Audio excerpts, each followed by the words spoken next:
कदम ग्रामोदय विचार माध्यमातून आज जात निहाय जनगणनेच्यासाठी राष्ट्रीय ओबीसी महासंघाच्या वतीनं एक जनसंवाद यात्रा राष्ट्रीय ओबीसी महासंघाचे महासचिव सचिन राजूरकर साहेब यांनी काढलेला होता आणि त्याचा एक कार्यक्रम कल्याण येथे झालेला आहे आणि त्या कल्याणामध्ये झालेल्या भाषणाच्या संदर्भात मी बोलण्याचा प्रयत्न करणार. व्हिडिओ आवडला तर लाईक करा, सबस्क्राईब करा आणि फॉरवर्ड करा. जात निहाय जनगा, आमचा हक्क, आमची लढाई. काय प्रस्तावना देखा. व्यासपीठावर उपस्थित आजच्या कार्यक्रमाचे प्रमुख मार्गदर्शक राष्ट्रीय ओबीसी महासंघाचे महासचिव मान्य सचिनजी राजूरकर साहेब, कार्यक्रमाचे आयोजक डॉक्टर सुरेश खापरेजी, डॉक्टर प्रकाश भागरथजी आणि उपस्थित मान्यवर, तसेच समोर बसलेल्या माझ्या तमाम ओबीसी बांधवांनो आणि भगिनींनो, आज आपण इथे केवळ एका सभेसाठी जमलेले नाहीत आहोत, तर आपण आपल्या अस्तित्वाच्या लढाईसाठी एकत्र आलो. हा लढा कसला आहे बघा. आमच्या संख्येचा, आमच्या हक्कांचा आणि आमच्या भविष्याचा. आणि लढाईचं नाव आहे जात निहाय जनगणना. विषयाची पार्श्वभूमी, जनगणना का हवी. आज आपल्या विचारले जाते की जातीपातीचे राजकारण कशाला करता. त्यांना मला ठणकावून सांगायचे आहे, आम्हाला जातीचे राजकारण करायचे नाही. आम्हाला आमच्या जातीचा न्याय वाटणी हवी आहे. 1931 नंतर या देशात ओबीसीची अधिकृत शिरगंटी झालेली नाही. आपण 52% आहोत असा आकडा आपण वर्षानुवर्ष सांगतो, पण आकडा जुना आहे. आज आपण किती आहोत, आमची आर्थिक स्थिती काय आहे, आमची मुले किती शिकलेली आहेत, हे जोपर्यंत कागदावर येत नाही तोपर्यंत सरकार आमच्यासाठी योजना कशा बनवणार. डॉक्टर बाबासाहेब आंबेडकरांनी संविधानातून आपला अधिकार दिले, पण त्या अधिकाराची अंमलबजावणी करण्यासाठी लागणारा डेटा, माहिती सरकार द्यायला तयार नाही. हे म्हणजे असं झालं की जेवण तर वाढलंय, पण ताट कोणाचं किती मोठं आहे हेच कोणाला माहीत नाही. आरक्षण आणि सर्वोच्च न्यायालय. आज जेव्हा आपण आरक्षणाची मागणी करतो तेव्हा न्यायालयात इम्पिरिकल डाटा मागते. जर सरकारकडे डेटाच नसेल तर आम्ही न्यायालयात स्वतःला सिद्ध कसे करणार.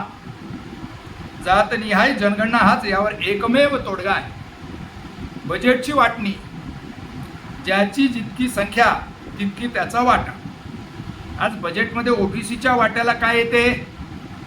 जर आमच्या संख्या स्पष्ट झाली तर आम्हाला मिळणारा निधी देखील त्याच प्रमाणात मिळालाच पाहिजे. राजकीय प्रतिनिधित्व, केवळ मत द्यायला ओबीसी समाज पुढे आहे, पण सत्तेच्या चाव्या देताना आम्हाला डावलले जाते. जात निहाय जनगणना झाली तर स्पष्ट होईल की कोणत्या भागात आमचं वर्चस्व आहे.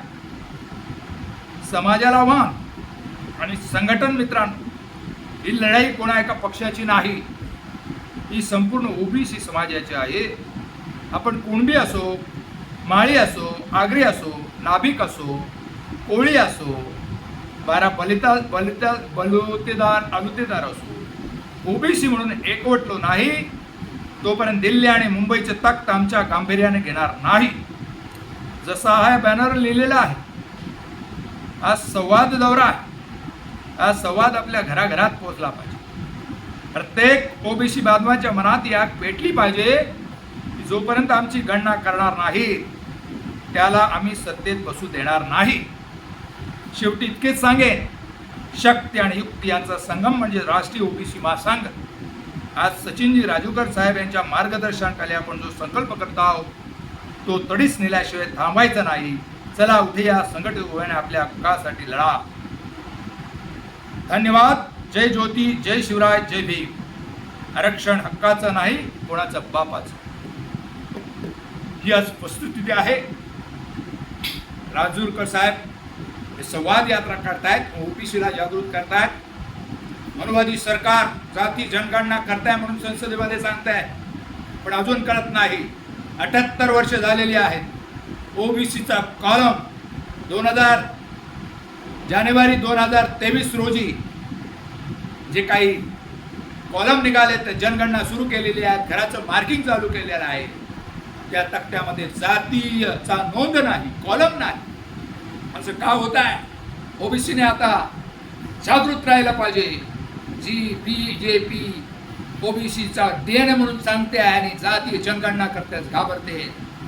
दूध का दूध पाणी का पाणी होईल जातीय जनगणना झाली तर. मग सरकार का घाबरते आहे? आणि सरकारला यासाठी जाग आणण्यासाठी ओबीसीचा कॉलम जाती जनगणनेमध्ये घेण्यासाठी आपण बाध्य करूया.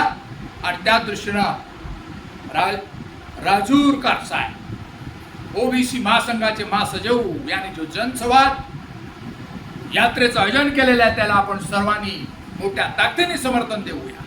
या संदर्भात आपलं म्हणणं काय कमेंट्स करा. आणि माझा व्हिडिओ जर आवडला तर लाईक करा, सबस्क्राईब करा आणि फॉरवर्ड करा. जय हिंद, जय महाराष्ट्र, जय भारत.